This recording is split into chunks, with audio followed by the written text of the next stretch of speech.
Hello mga kasibil, ito na ang part 3 ng ating travel Vietnam vlog. Kung hindi nyo pa napapanood yung part 1 and part 2, click nyo lang yung link sa description.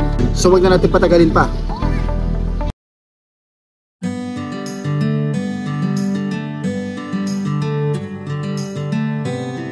Good morning mga kasibil, day 4 na nga kami dito sa Demong Homestay sa Sapa, Vietnam. At syempre, picture taking muna sa morning view.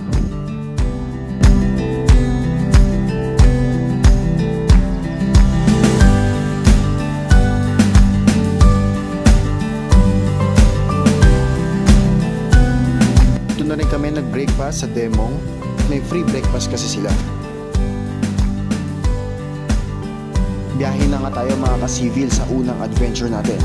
Maglalakad tayo ng mga 150 meters papunta sa highway.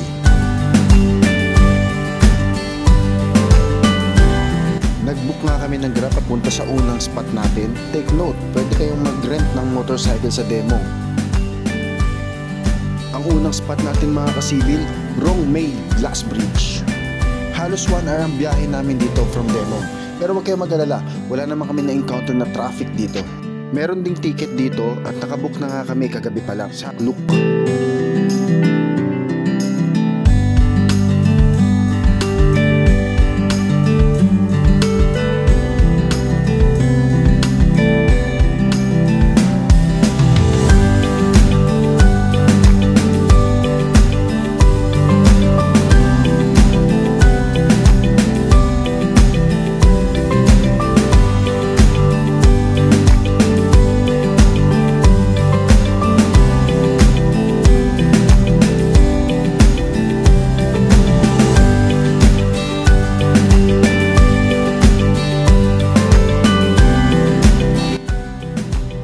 Don't worry mga kasibil, merong elevator papunta sa Glass Bridge.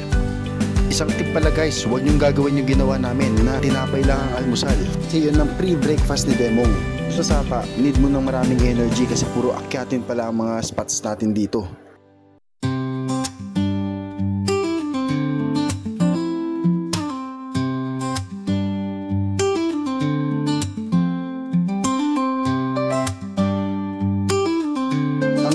Glass Bridge ay may pinakamataas na glass bridge dito sa Vietnam. Nasa around 2,200 meters daw ito from sea level. Nasa gilid nga ito ng bundok at mukhang hindi naman ito umikot dahil wala nang kabilang dulo. Hindi ko rin napuntahan ang dulo nito.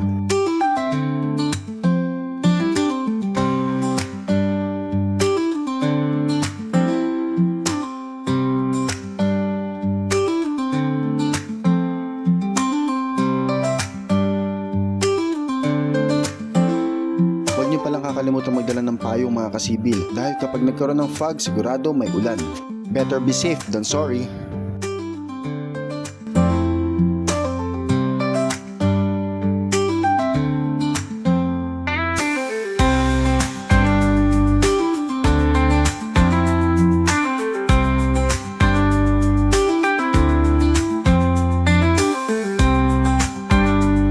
Akala ko sa Pilipinas lang merong iba't ibang sukat ng embedded bolts. Dito rin pala, pasensya na, napansin ko lang. So mga kasibil, inabot nga tayo ng almost 2 PM. So mag-lunch na muna tayo. Dito nga kami mga kasibil sa Sapa Vet Trekking. Isa rin to sa mga dinadayong kainan dito sa Sapa. Located ito sa Sapa Town and 30 minutes lang from Glass Bridge. Napakaganda kasi ng view dito. Kitang-kita mo yung pagdaan ng train. And bukas, sasakay din tayo dyan siyempre. Hindi rin nagpahuli ang pagkain nila dito mga sibil. Isa talaga to sa pinakamasarap na kinainan ko dito sa Vietnam. Lalo na yung fried rice, gustong gusto ng mga kasama ko. After lunch, next stop Alpine Coaster. Halos 20 minutes lang from Viet Trekking. Nakabook na rin kami ng ticket nito sa Klook kagabi.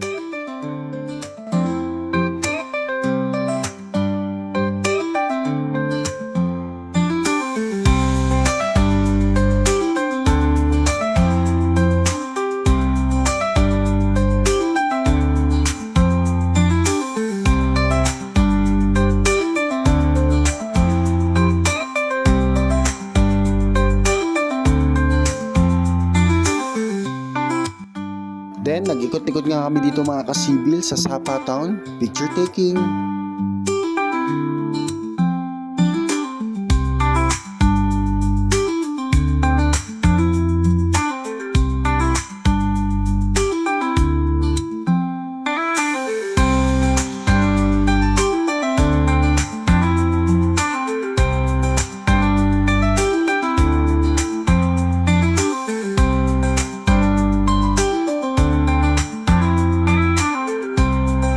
After a long journey today, bumalik na rin kami para magpahinga mga kasibil. At dito na rin kami nag-dinner since meron naman silang resto. Yung may-ari at saka yung mga staff nila, grabe, sobrang hospitable, caring, thoughtful, lahat na.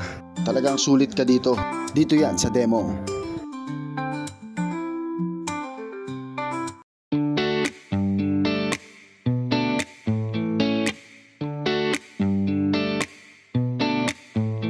Good morning mga kasibil. It's our day 5 dito sa Vietnam. Dito rin kami nag-breakfast ulit sa demo. Hindi ko na nakuhanan dahil medyo nagmamadali na. Nag-grab ulit kami papunta sa Sapa Station dito sa Sapa Town.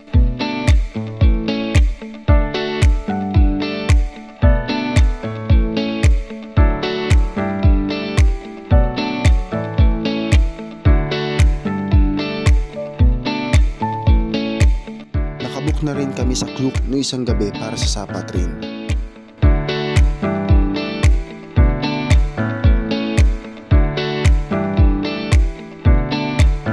Mga kasibil ang sikat na Mong Hua Mountain Train dito sa Sapa. Mga 2 kilometers ang haba mula sa town Sapa papunta sa Sunworld Fansipan Legend. Para kang nasa Europe na nakasakay sa vintage red and yellow train na dumadaan sa mga rice terraces at bundok.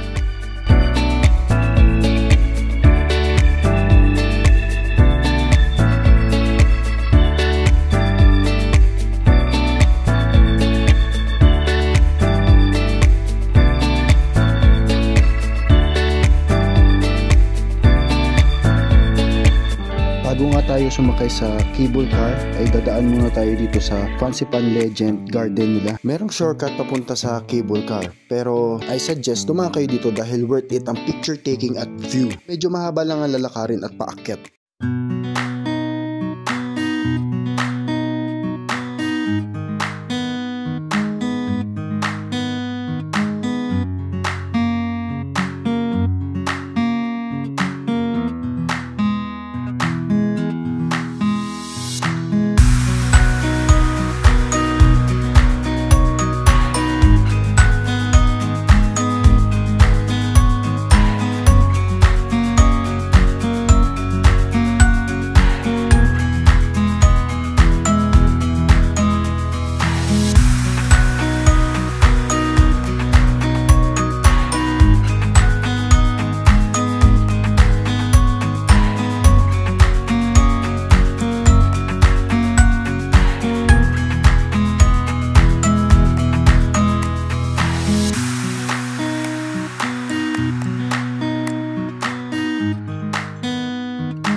Madalas nating mapansin dito sa Sapa ang mga nakasabit na mais. Ito daw ay tradisyon ng mga lokal dito at simbolo ng kasiganahan.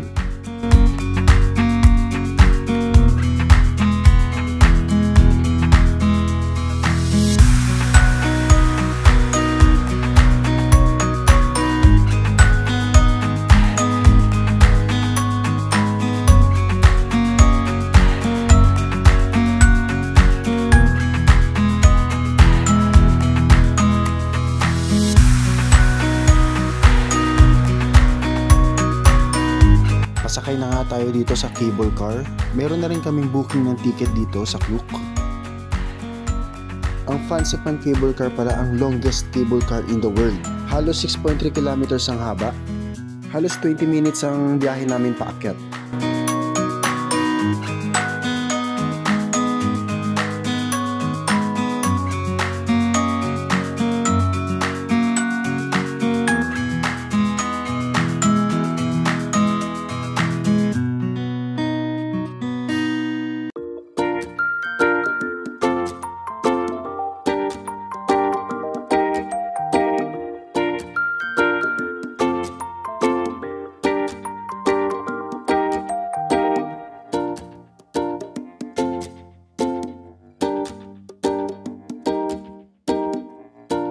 Nandito na nga kami sa Fansipan Mountain. Kilala nga ito bilang Roof of Indochina dahil ito ang may pinakamataas na bundok sa Vietnam. Nasa 3,143 meters above sea level ang height nito. Tips nga, huwag niyong kakalimutan magdala ng jacket or coat dahil sobrang lamig dito, umaabot ng 15 degrees. May mga resto and shops nga rin sa baba.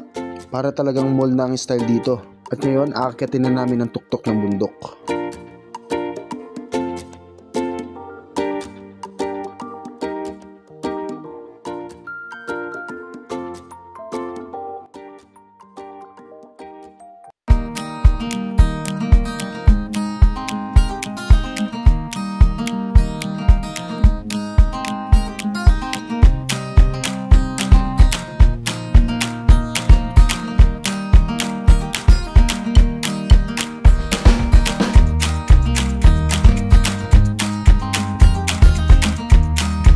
Malayo pa yung taas pero buti na lang merong train. Kasama na rin sa ticket to.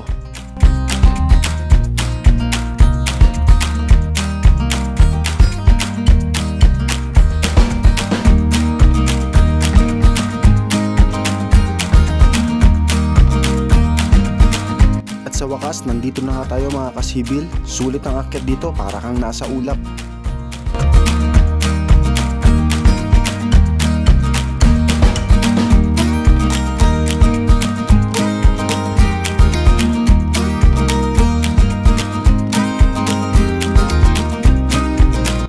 Bago bumaba, bumili rin kami ng konting souvenir.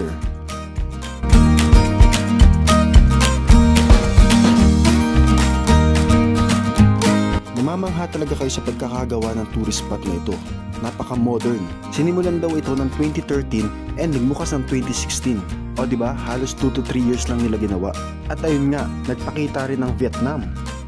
Medyo may kamahalan ng mga pagkain dito sa taas kaya hindi na ako nakapag-video pababa dahil nalipasan na kami ng gutom. Isa sa mga recommended na kainan dito, Cafe Bao Cup, dito yan sa May Sapa Town. Solid ang food dito, bawing-bawi ang gutom. Last stop nga namin, Cat Cat Village, medyo pahapon na. Doon na rin kami bumili ng entrance fee.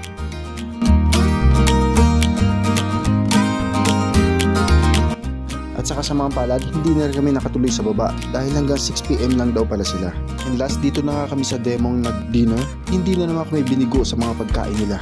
Ito naman ang summary of expense natin para sa day 4 and day 5. Ulitin ko, hindi ko dinabad sa 4 ang Grab. So ayun, sana nag-enjoy kayo sa part 3 ng ating travel vlog. Kung may mga tanong kayo gustong malaman, comment nyo lang sa baba. Don't forget to like, share, and subscribe. Siyempre, basta kasibil, kasama ka. Ayun lang, thank you very much.